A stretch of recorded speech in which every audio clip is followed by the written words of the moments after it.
This week on the Dan Nicholl Show, a little nostalgia for me, somebody who appeared regularly both on the show itself in our television days, but also a sorted misadventure when I roped him in to do bits and pieces. Always great fun, always enormously funny, and probably the most famous person I know from Limpopo. Tsitsi Chiumya, Yes. welcome. Yes, thank you so much.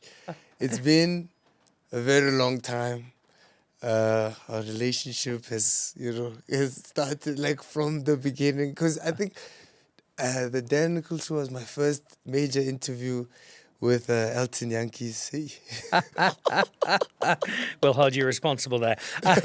Yeah, I still remember because you came along and you were very much just starting out, but I'd seen you do some comedy and it was apparent very quickly that you were a very, very funny person.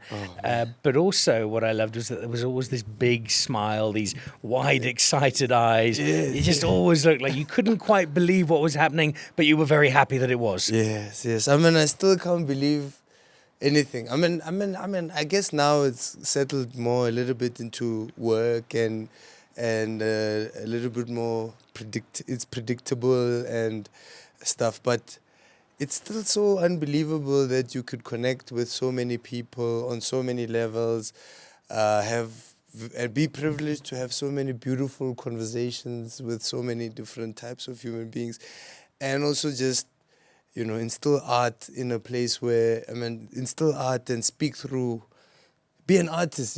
Being an artist in South Africa is very difficult for a lot of people. And I think a lot of people are talented, but you just don't get the time. So it's really nice when people, it's really nice for people to allow you to be an artist, and be crazy like that.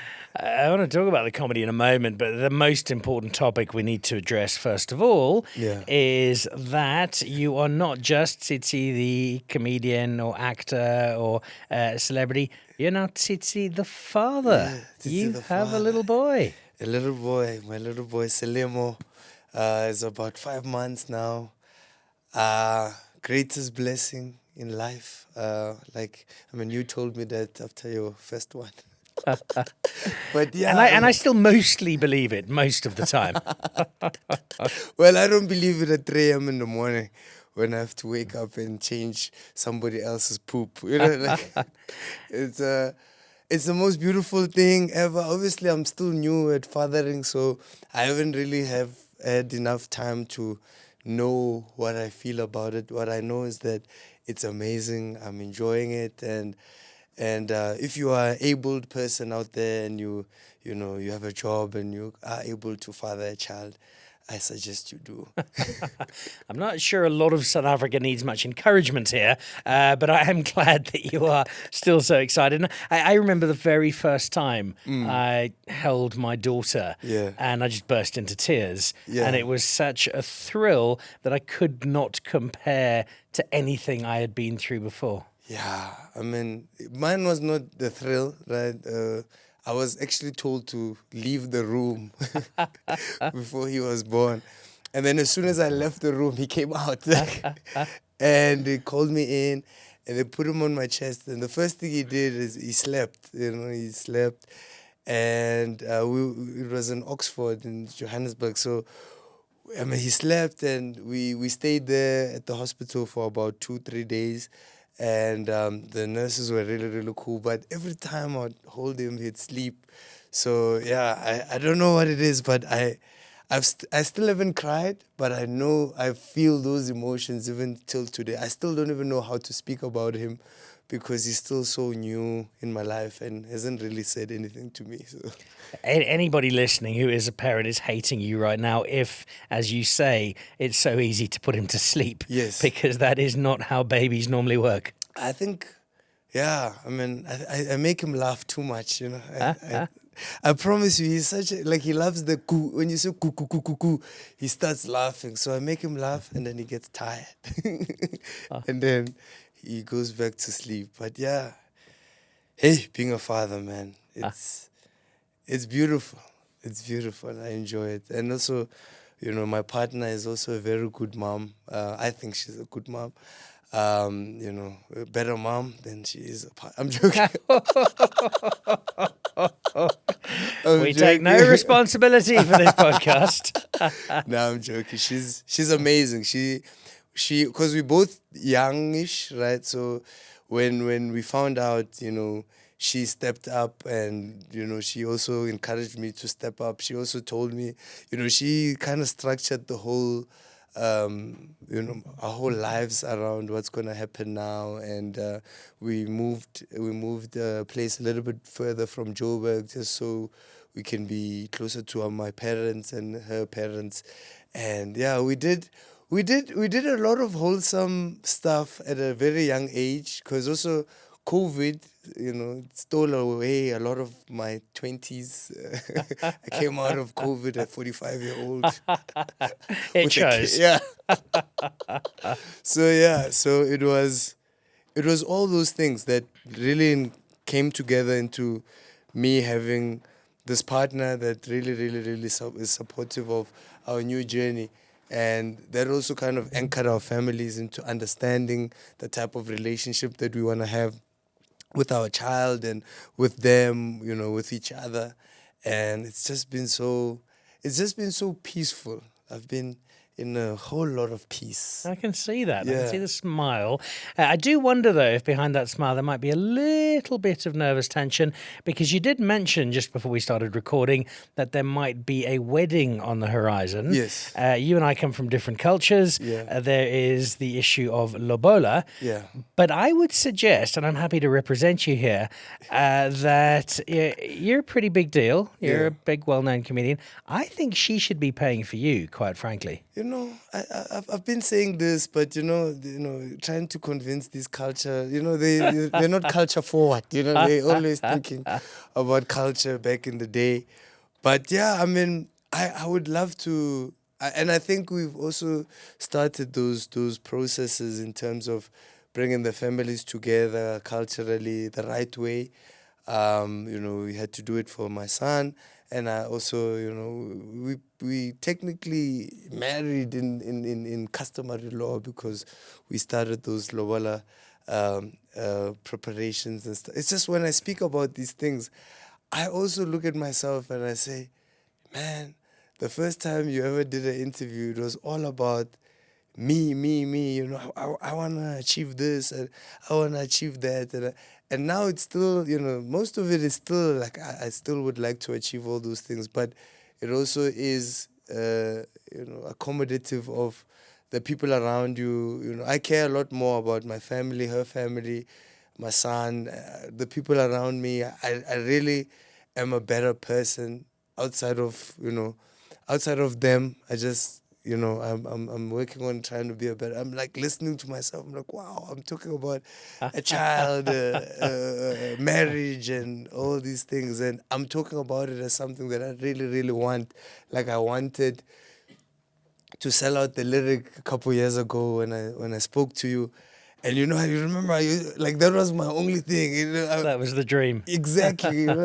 Anything that you would ask me, it would come back to, when I sell out the lyric, that's going to happen for me. But now it's like I want to really take care of my family and become a really, really, really insightful artist and really challenge a lot of the things that, people are afraid to challenge. And I believe that, it's working out, because I've never really been understood as an artist or as a comedian. It's always been like, he does weird comedy, like this black guy that does English comedy, and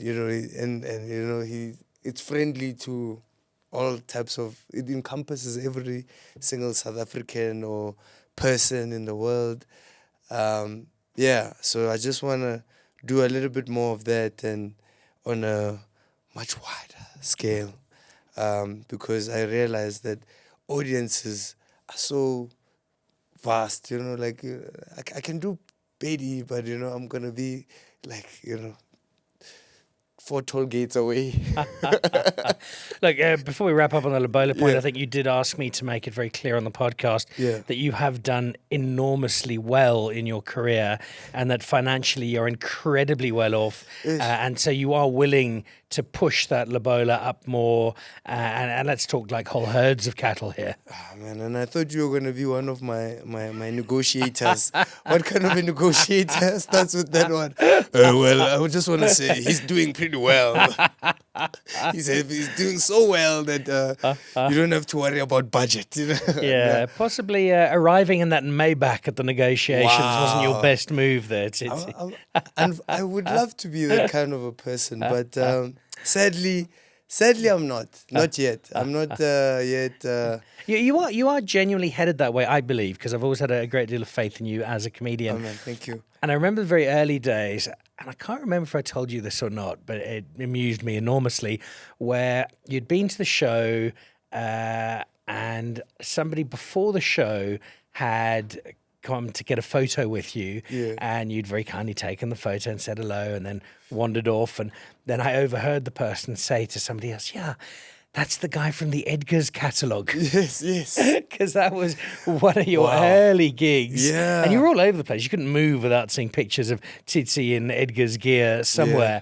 But the fact that that was what defined you, it wasn't, no, he's this incredible young comedian. He's really talented. He makes people laugh. No, he's a guy who looks pretty good in discount T-shirts. Yeah. But from then, it's now a space, I think, where you walk down the street or you go to the shops, there are a lot of people who will know who you are because you have had that impact. Yeah, I mean, it's funny, like, you know, when the Edgar's catalog came out, I actually left the country.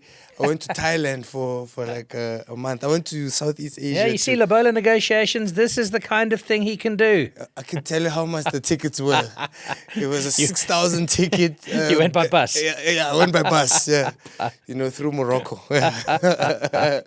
But yeah, I mean, I did all that stuff. And you're right, like it's different, the types of things that people are recognizing you for now, because now it's more the things that you want to be recognized for. Back then, you know, it was, I mean, I'd speak about back then like it's a long time ago, but this is just literally... It was February. Yeah, February, you know. Yeah, it was a time where people were, you know, you're trying to get your name out there and do all those things. But now you're trying to, you know, curate a little bit more, that people, when they see you, they know exactly what they are seeing. You know, it's not the discount prices guy. I mean, it is the guy, but you know, there's so much more to that. And now it's nice, you know, and also, like, I don't really, when people come and greet me, I don't really have a problem. Like, I have conversations with them. And a lot of the people that come to greet me, they want to have, like, chats. They want to talk. Like, yo, man, you know, you talk about your dad. You know, my dad is like this as well.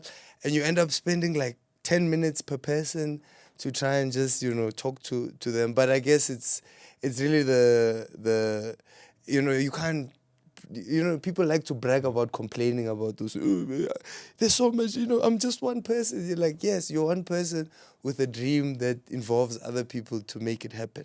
So you've also got, I think, a lot to be happy with when that's happening, because it means, yes, people recognise you, so you've done well, but also there is an approachability. You are someone people think, yeah, he's like the kind of guy I can have a beer with. He's the kind of guy I can have a chat to about my dad. Yes. Not everybody has that. I mean, that's what you need to be. I mean, like, what is the point of being well known? To be well known as the person that sits in their house and doesn't have conversations, but just talks about other people in an overarching Well, I like to sit in my mansion and then watch them at the gate waving really? Posters of me and placards, and then I take off by helicopter and sort of throw some food. You live in Mapungube, because that's how Mapungube used to be. Do you know that's how it came about?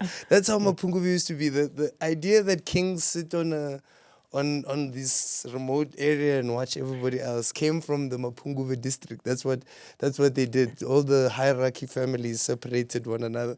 So I don't subscribe to that kind of a thing. I'm more of let's have a chat, and because that's what my art essentially entails, is other people and other people's relatability. So I have to be relatable. But also, I don't think your family would let you get out of hand that way. I don't think there's a chance. No. There is still, I'm sure, that older female relative who will put you over her knee and beat you Yeah. if you're getting a bit too full of yourself. Yeah, I mean, I can't even brag about what I do in family gatherings. I have to talk about the stuff I used to do. Like my parents, my mom and dad, they've always treated me like somebody who does what they want. I've never had a curfew. I've never had, like, my dad always used to speak to me about, hey man, if you want this to happen, you better make sure this happens. And I think also coming from like doing sports a lot when I was a kid, like you learn that type of discipline that there's a guy from foreign to the school that's really, really fast, right? So to beat him, you kind of have to stay home for the whole week, or you have to rest and do all this. So like I always, and my dad has always allowed me to do what I wanted. So when I speak to him, he's always like, hey man, make sure you have this, make sure you take care of this, make sure you take care of that, make sure you don't, go around, being with, all the ladies and whatever, he really, really talks to me like that. And from a young age, and I always used to think that I was the child with the problem, because from age 5, you'd give me like all these talks. You better make sure you're responsible. I'm like, I'm 5, man. I'm in a crèche, and that's supposed to be, fun. I was always How's your share responsible. portfolio looking, Tsitsi? You're My 5 what? years old now. You should. Yes. How's your forex trading? I'm like, oh, I'm too young for this. But that's always made me feel different in terms of, when you watch a lot of people do stuff and you're like, I don't want to be the guy that does everything that everybody else does, even if it's a little bit of flair there. I just want somebody to say it had a Tsitsi touch. It had a bit of that guy's touch, and that's how even comedy, when you approach it, because when you learn, you're like, oh, everybody's doing jokes that are like this, and they work, because South African audiences, they love certain types of jokes, and then you look at it and you're like, but how can I become memorable in this space? And it comes from, my parents and my dad. My dad, especially my stepdad, he's my biggest influence when it comes to art. Yeah. There was a time when if you had told your parents you wanted to grow up and become a comedian, you would not have got a terribly good response. Yeah. Your parents wanted their kids to be lawyers and doctors and engineers. Yeah. Comedian, that was kind of up there with you're a tattoo artist, or you're selling A narcotics, or something. Basically, you're going to be chronically unemployed, and we won't be able to tell people about you. That has changed, and I think the status of a comedian is now a lot more rock starish than it was, but also a lot more of that is a real job. You can make some real money doing it. Yeah. What is it like when your parents come to watch a show, for them, but also for you? To be honest, my parents have only been to 2 shows ever. And one. It is very hard to get tickets for your shows. I do. I mean, they don't even want backstage shows. They're like, nah, that's your life. And I think my mom has never wanted to filter what I say, because sometimes I do say stuff that's very critical towards stuff that they did, And my mom has never wanted me to feel like I need to, be careful of what I say, because she's there. So she's always, sorry, she's always, my mom has always separated Tsitsi and my comedian and the comedian. Okay, I don't have a stage name, so I almost said it's almost Tsitsi and Tsitsi, She's always separated the 2 worlds, and she's done so very well, because she just doesn't want to be involved in that stuff. Even my dad was the one that told me to do art in school, because I went to study game design at Wits. My dad was the one that said to me, because I was supposed to study quantity surveying and civil engineering, and my dad was like, nah, bro, like, you are not, I don't think you're going to be the type of person that survives in that type of environment. And even then, in my game design world, they were never really involved. They just really wanted me to do well. And they could tell if I'm not doing it. So I'd talk about it, but they never really understood what's going on, even in comedy. My mom thinks that I'm a TikToker, right? Yeah, she really thinks so. She thinks that he does TikTok challenges and people come and watch it, and when we did the lyric last year, she came, but she came for a little while, and then she said, "Good luck, my son. Really proud of you." And then she left. She saw the pictures. She enjoyed it. She thinks that, the people at the theater pay like R2 entrance fee, and you make like, a little bit of money, and So again, to go back to the Lobola conversation, she doesn't realise you're making vast amounts of money out of this show. oh man, Dan, you know what? I'm gonna say this, like when we first did the show with Elton, and I'll never forget, it was Elton. I was wearing a blue suit. The videos are still all over my social media. They still make the rounds. I remember that day I had taken a lift from a friend to come to the show. She was actually doing the opening that day. I had taken a lift, and when you know that, okay, I've done something well and something good and something's gonna come about. And I remember you gave me a wine and a cologne perfume, whatever, I don't know. And I gave it to my dad. That wine, it's still there at my dad's house. It was a really expensive wine, and I remember thinking to myself, just you look around and there was Nando's. We're eating Nando's. Right? That was the reason most people came to the show. Yeah, bottomless Nando's. Like, when you take a piece, another piece appears. You're like, wow. So it was. I remember looking at everybody that was there, and the studio is so beautiful, and I was just like, there's something about myself that makes me belong here. And even though maybe in my mind I don't feel like I belong here, but there's something that makes me feel like I belong here, and I'll always nurture that type of, that type of thinking. You nurture it, and you're like, I never want to be the person that people believe had so much potential. I want to live out my potential and be the best that I can be, because there's so much that people are looking at you for, and it's not even people that look like you. And you realize when you start reading, it's not about the looks, it's not about anything. It's about a genuine human connection that you can have with a lot of people if you just decide to structure your life in a certain way. We read about many different artists that had crazy potential, and just never lived out the potential, and it's all because of discipline. And you're like, art is like sports for the mouth, or like it's like mouth sports. You have to be fit and informed and have strategies, have a lot of things going on for you. The business side, you have to know how to do the business, you have to know how to do all these things. So I'd rather be that guy than I'd rather fail at trying to be that guy than fail at trying at than fail at just enjoying myself. Because it's nice to enjoy yourself. I can go out and enjoy myself, but it's not gonna be sustainable. Well, yeah, I think you've got a long way down that road. There's Yeah. still much of it to be travelled, and there's still many things for you to do. But where you get to where you are now, in terms of the things that you have done, Yeah. what makes you proudest as a comedian? As a comedian, proudest.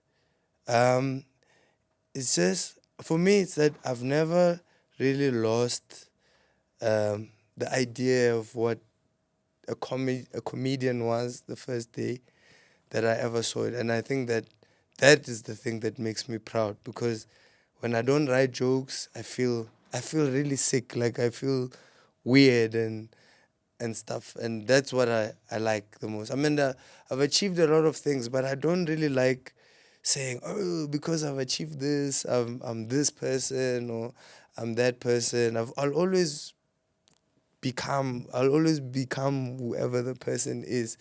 But when I tie myself to a lot of my accolades, then you believe you deserve some kind of a treatment because I've got awards, I've done this, so you believe it, and then you really forget to just. And I'm not trying to be humble at all. This is not a humble thing. I'm very competitive. You know, I watch the new comedians or any comedian from the world, and I'm like, you know, I gotta go learn how to, you know, make people. You know, when you see someone make people feel a certain way, I'm like that. I need to do that. I need to make people feel something like that because that is beautiful. So that's what I'm proud of. I'm proud of the fact that I can, with my chest, say that I'm still, you know, and you know, it's very early in my career to even be, you know, saying, oh, at this point in my career, I should give advice, and it's way too early. I still want to be like, reach the heights that, you know, the best comedians in this world have reached. You know the Seinfelds, the Trevor Noahs, you know, the Dave Chappelle, you know, those kind of people that really transcended what people believed comedy was in the country. I mean, we have a very beautiful country. Cradle of humankind is right here in Remseg, right here. So we are the origin. So, you know, let's let the Grootmans of the world speak, you know. Well, yeah, I think you firmly established yourself. You're probably top 10 all-time Limpopo comedians, so you're definitely into that shortlist. Yeah. But it is going to continue to grow. How does it? What is on the horizon in between getting up at 3 o'clock in the morning to change nappies and transferring money from those 4 accounts that you have in Zurich to your partner's family for the Lobola? What's on the horizon? Is it TV specials? Is it one-man shows? Is it touring the world? What are you going to do? What would you like to do?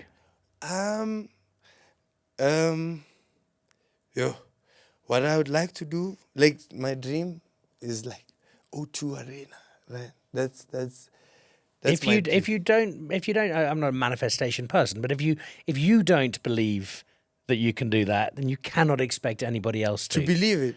No, I believe I can do it. Look, I said the lyric the day I started comedy. I did it last year.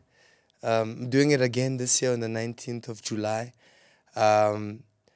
And even the people at the lyric are like, yo, come back anytime you want to. You know, I've never in my life believed that would be my life, where it's like theaters are like, hey, don't you want to do a show? Don't you want to do a show? That's beautiful.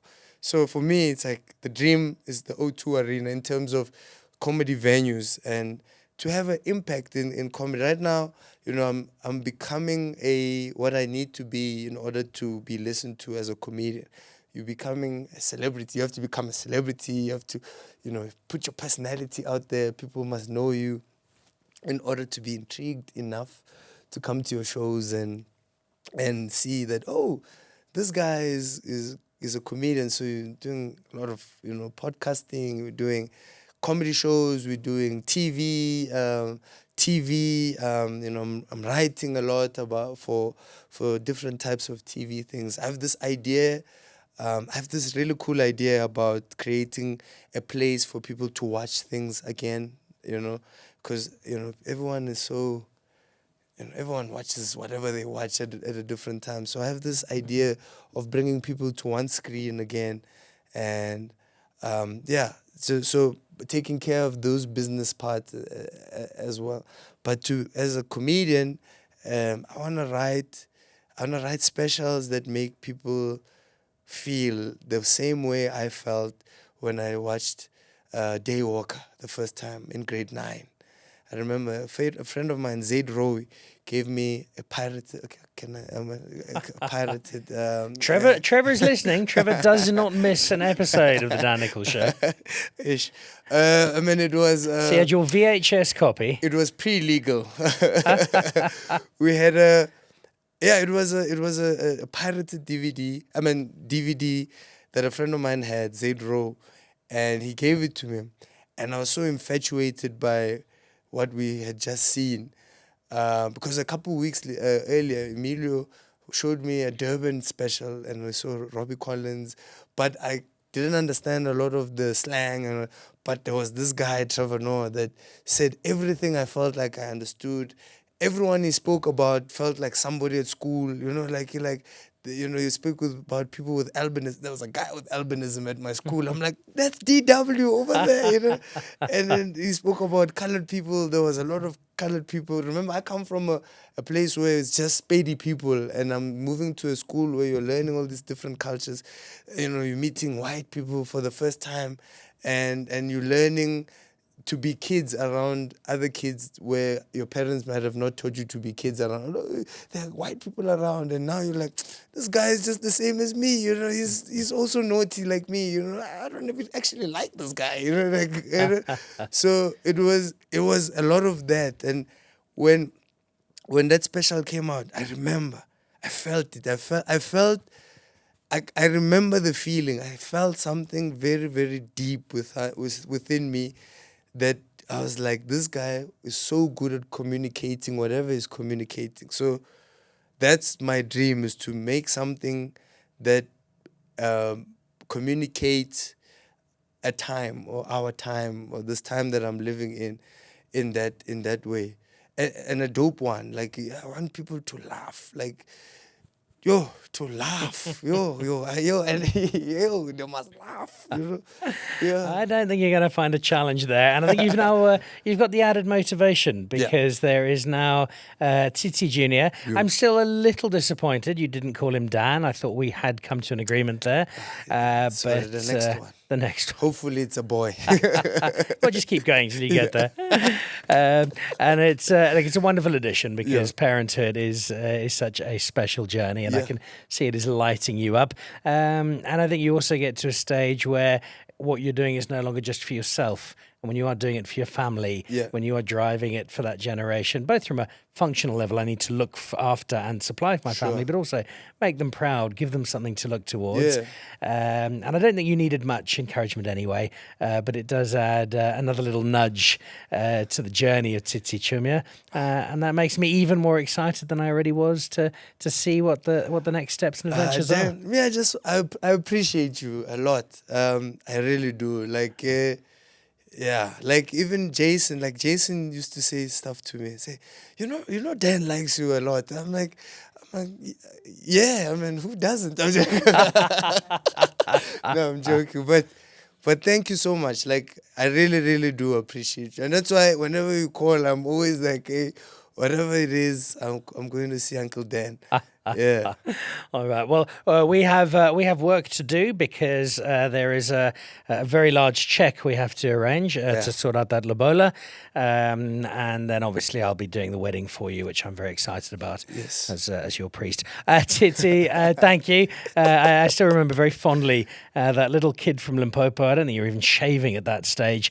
Who came in the suit you'd rented for the evening to come and join us on the show.